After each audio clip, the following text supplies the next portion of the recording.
राजनीति, आंदोलन, किसान, करप्शन, गरीबी, इन सभी मुद्दों पर आवाज उठाएगा अब तक न्यूज इंडिया। सत्ता के आगे जब भी सवाल कमजोर पड़ने लग जाए तो सवाल उठाने पड़ते हैं। बोल के लफ्ज आजाद है तेरे, बोल के सच जिंदा है अब तक।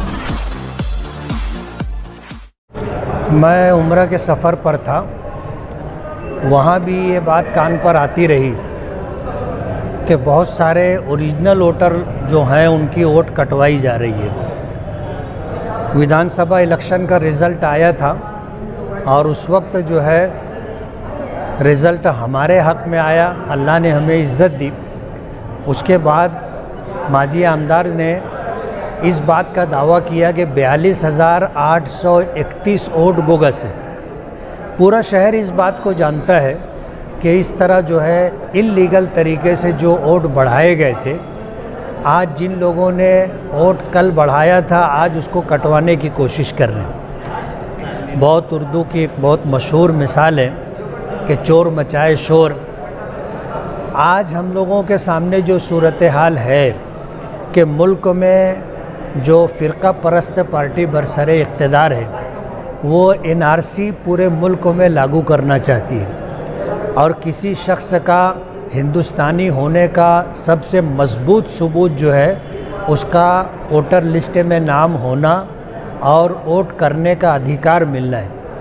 आज जो लोग इस तरह का दावा कर रहे हैं कि 42,831 वोट बोगस है और आज जिस बात की वो कोशिश कर रहे हैं कि हर वार्ड में और हर पैनल में 2,000-4,000 वोट कटवाने की जो कोशिश की जा रही है, ये मालेगांव में रहने वाले शहरियों के लिए बहुत घातक प्रोग्राम है।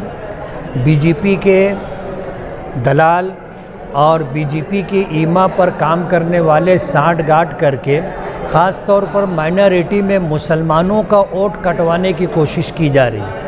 जाहिर बात है मालेगांव सेंट्रल के अंदर जो वोटर हैं वो 95% अबव सब मुसलमान हैं। आज उनका वोट अगर काट दिया जाएगा तो बताने वाले ये बताते हैं कि 18 साल से लेकर के 22 साल की उम्र तक की वोट बढ़ाना आसान है, लेकिन 22-23 साल से ज़्यादा जिनकी एज हो चुकी है अगर उनका वोट कट जाता है तो उनका वोट बढ़ाने के लिए यानी दोबारा वोटर बनाने के लिए उनको बहुत सारे कागजात लगेंगे जिसका मुहैया करना हर एक के बस की बात नहीं है। और वोटर लिस्ट में नाम नहीं रहेगा तो जाहिर बात है कल NRC जो होगी उस NRC के अंदर इनको गैर हिंदुस्तानी करार दिया जाएगा।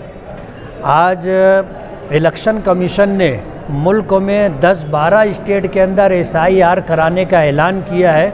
अभी महाराष्ट्र का नंबर नहीं आया, लेकिन अंदेशा इस बात का है कि जाहिर बात है 10-12 स्टेट के बाद फिर महाराष्ट्र का भी नंबर आना है और SIR होना है। और NRC की जो लटकती हुई तलवार सर पर है उसके ताल्लुक़ से जो सूरत हाल बनती है हम लोगों को बहुत चौकन्ना रहना होगा। आज 42,831 लोगों के सर पर लटकती हुई तलवार है और उनको गैर हिंदुस्तानी करार देने की नाकाम कोशिश की जा रही है। हमने अभी परान साहब से और दोनों तहसीलदार से बात की और हमने अपने लेवल पर जो वोट बचाने की कोशिश है, वोटर लिस्ट में नाम बाकी रहे जो कोशिश है वो हम कर रहे हैं।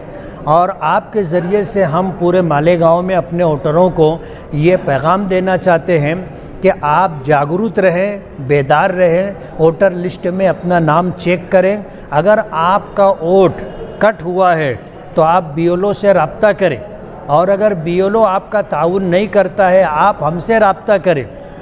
आज जो सूरत हाल है BLO की रिपोर्ट के बगैर वोट कटेगा नहीं, और अगर आपका वोट कटा है जबकि आप ज़िंदा हैं और आप ओरिजिनल हैं तो ये कोताही BLO की है। आप BLO से रब्ता करें, उसकी रिपोर्ट के बगैर आपका नाम कटेगा नहीं, ऐसा ऑफिसरान ने हमको भरोसा दिलाया। इसलिए ये सारा मामला BLO पर डिपेंड है। हमको पता है कि BLO लोगों को प्रेशर में ले करके आज ऐसे लोगों की जिनकी सिंगल वोट है उसको कटवाने की कोशिश की जा रही है।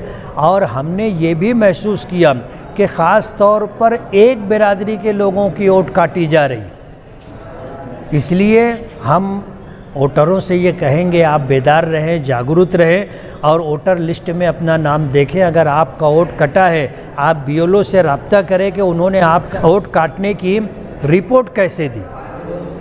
BLO से रब्ता करें और अगर BLO आपका ताउन नहीं करता है, आप हमसे रब्ता करें, हम BLO से बात करेंगे। मालेगांव सेंट्रल के वोटर, बल्कि मालेगांव के हर शहरी से हम ये कहना चाहते कि अपने वोट को अगर चेक करना हो तो आप अपने BLO से रब्ता करें और उसके ज़रिए आप जानकारी लें कि आपका वोट है या कट गया है। इसलिए कि ये जानकारी आपको BLO ही दे सकता है। आज जो लिस्ट में अगर आपका नाम है और BLO ने आपका वोट काटने के लिए अगर रिपोर्ट की है तो आपका वोट अगली यादी में नहीं रहेगा। इसलिए आप अपने BLO से रब्ता करके मालूम करें कि हमारा वोट है या नहीं, और अगर BLO आपका ताउन नहीं करता है, आप हमारे पास आए, हम बात करेंगे।